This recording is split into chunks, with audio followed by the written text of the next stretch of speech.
अमरावतीच्या परतवाडा शहरात मेळघाट ब्लड बँकेसमोर झुडपात अवघ्या 1 ते सव्वा महिन्याच्या चिमुकल्याचा छिन्न विछिन्न अवस्थेतील मृतदेह आढळला।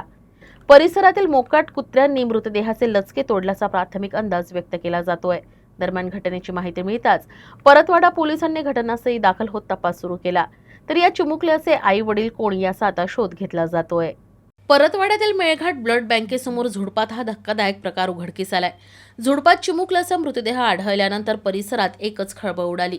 मृतदेहाची अवस्था छिन्न विछिन्न असल्यानं परिसरातील मोकाट कुत्र्यांनी मृतदेहाचे लचके तोडले असावे असा प्राथमिक अंदाज व्यक्त करण्यात आलाय।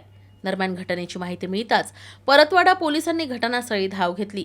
पोलिसांनी मृतदेह ताब्यात घेऊन पुढील तपास सुरू केलाय। हा चिमुकला नेमका कुणाचा आहे, त्याचे आई वडील कोण आहेत आणि त्याला या ठिकाणी कोणी आणून ठेवलं याचा शोध पोलीस घेत आहेत। मात्र या घटनेनंतर अनेक गंभीर प्रश्न उपस्थित झाले आहेत। चिमुकल्याला या ठिकाणी आणून ठेवलं तेव्हा तो जिवंत होता की मृत, की इतर ठिकाणी ही घटना घडली आणि मृतदेह इथे आणून ठेवला, या सर्व शक्यतांचा तपास पोलिसांकडून केला जातोय। तर या धक्कादायक घटनेमुळे परिसरात हळहळ व्यक्त केली जाते।